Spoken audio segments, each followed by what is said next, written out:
Welcome back to Lion Recaps. Today I will show you an epic fantasy action-adventure film from 2017 titled King Arthur, Legend of the Sword. In the beginning of the tale, we learn that humans and magicians coexisted in our realm. Nevertheless, a moment arrived when the magicians initiated a conflict against humanity. During this confrontation, the magicians unleashed a multitude of their enchanted creatures and monsters onto the battlefield, resulting in the swift demise of many humans.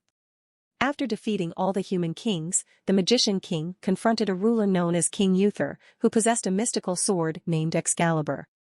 King Uther effortlessly vanquished the magician king with the aid of this powerful weapon. Once the magicians were defeated, peace was restored throughout the world.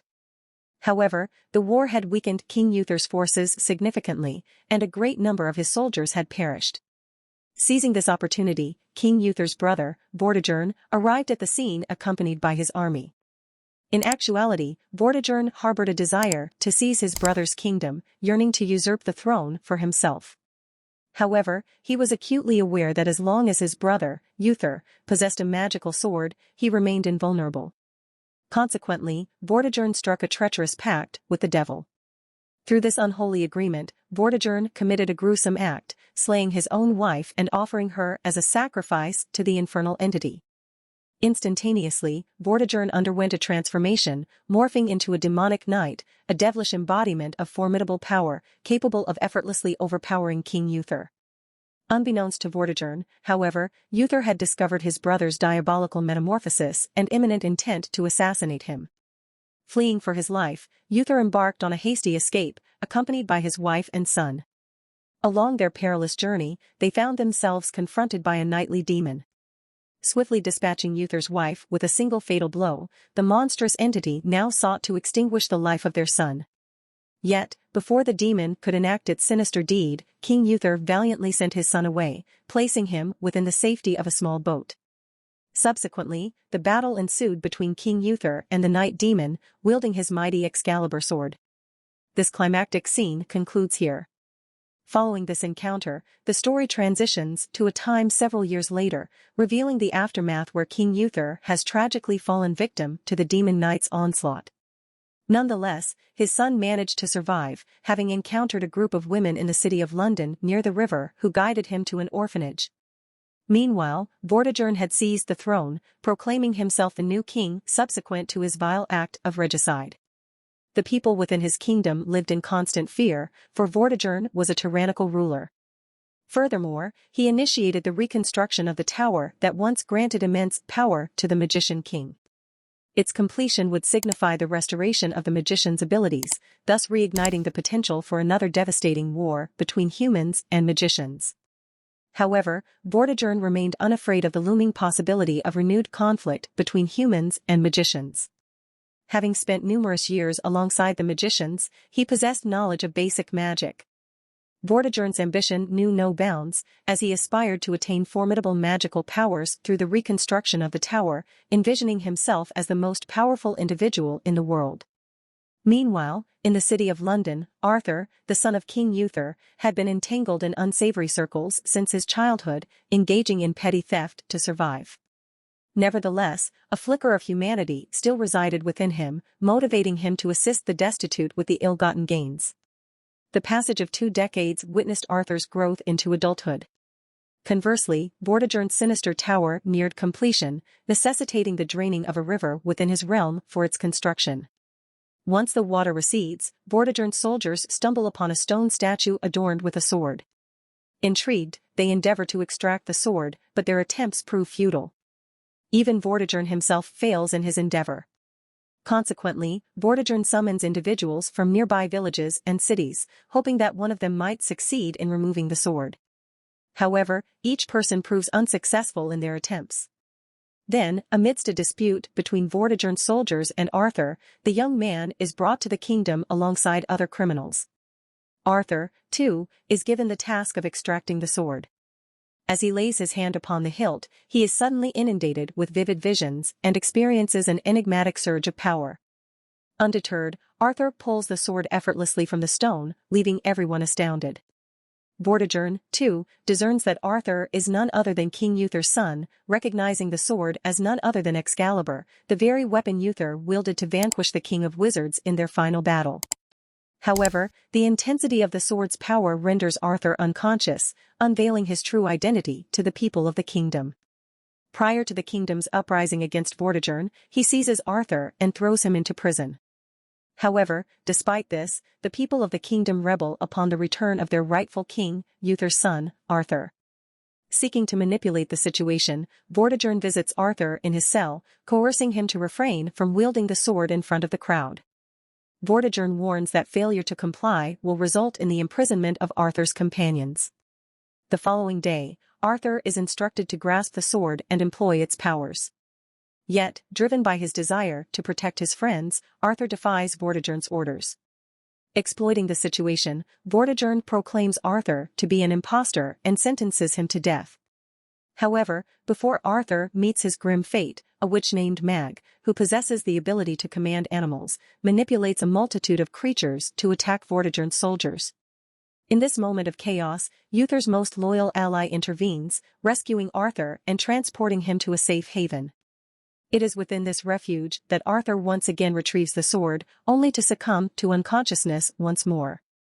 Within this realm, the populace embraces Arthur as their true king, yet Arthur himself remains skeptical of his royal identity. In an effort to unravel the mysteries of his past, Mag harnesses her magical abilities upon the sword, delving into Arthur's forgotten childhood memories. Through her enchantment, she discovers Arthur's lost recollections and devises a plan to restore them. Determined to reawaken his dormant memories, Mag resolves to send Arthur to Darkland, a realm where his past will be remembered. We witness Arthur embarking on his perilous journey to Darkland, encountering a multitude of magical creatures and serpents along the way. Fiercely, he vanquishes each adversary until he finally reaches the designated tower, as guided by Mag. It is at this pivotal moment that Arthur's Excalibur sword emanates a radiant glow, triggering a flood of recollections. A vivid flashback transports us to the climactic battle between Uther and the Demon Knight. Uther valiantly fought, delivering mighty blows to his opponent. However, in a decisive moment, Uther hurled the Excalibur sword into the air, and as he descended, the sword wounded his back, transforming him into a stone statue that plummeted into the depths of the water. Uther had sacrificed himself, transmuting into stone to safeguard the sword from falling into the hands of the Demon Knight. Throughout this poignant flashback, Arthur, a witness to these events, was present on a boat. The recollection concludes, unveiling Arthur's newfound understanding of his past.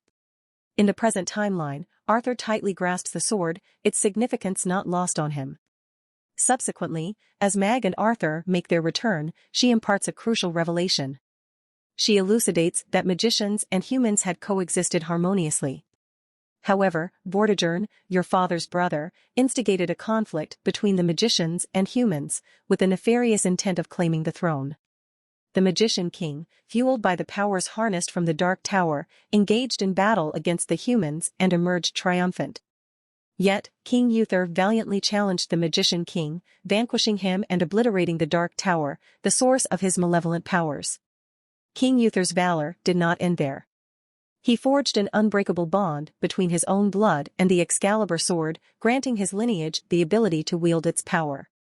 Just as King Uther did before him, Arthur will harness the might of the sword, and subsequently, so will Arthur's son.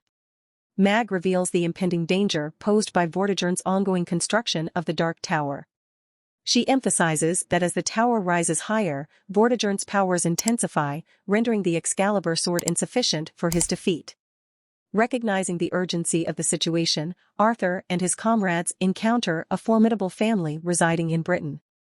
This family possesses substantial wealth, an impressive arsenal of weapons, and a formidable army. Arthur eloquently articulates their rightful claim to the throne as the sons of King Uther, the true heirs to the kingdom. Captivated by Arthur's words, the family pledges their unwavering support. Their first collective objective is to halt the completion of the Dark Tower. To accomplish this, they embark on a mission to decimate a ship entirely, as it was transporting the raw materials crucial for the tower's construction. Unyielding in their pursuit, they escalate their actions by igniting Vortigern's castle, plotting to eliminate him. However, Vortigern possesses knowledge of their scheme and orchestrates the presence of an impostor, who is ultimately slain by one of Arthur's companions' arrow. With the impostor's demise, Vortigern's soldiers acquire crucial information regarding the whereabouts of Arthur's comrades and their hiding place. Amidst the turmoil, Mag falls into the clutches of the enemy. Witnessing the plight of his comrades, Arthur firmly grasps his mighty Excalibur sword and, with a single stroke, vanquishes every soldier under Vortigern's command. The boundless power of his sword becomes evident.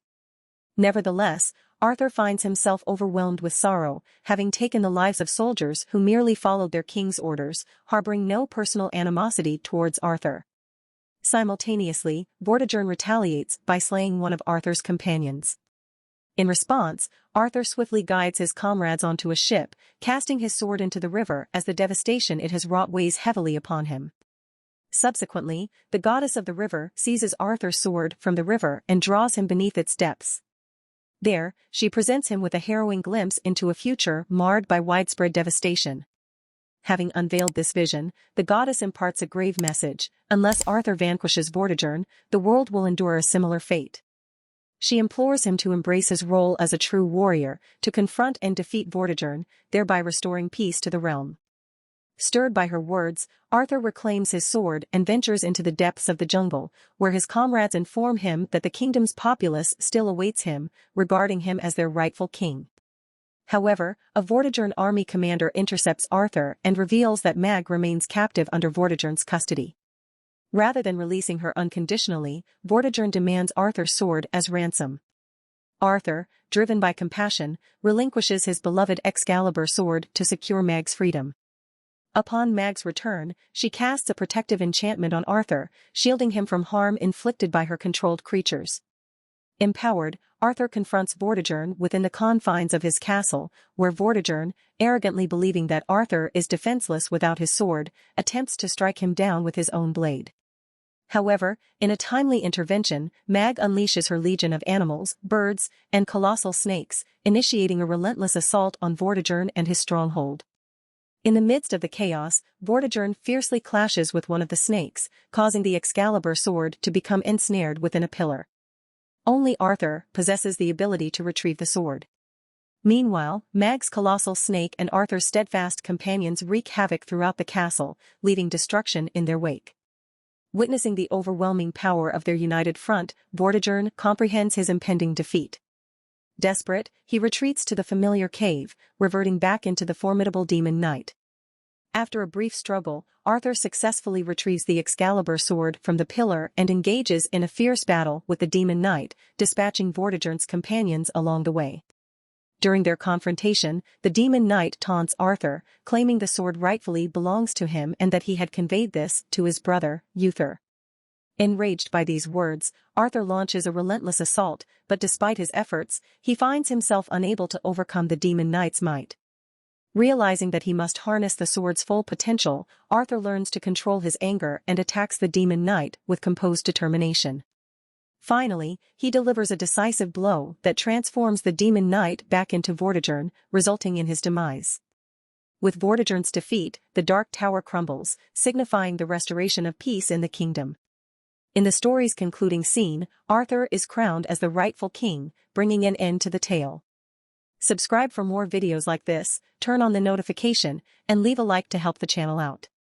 Thank you for watching.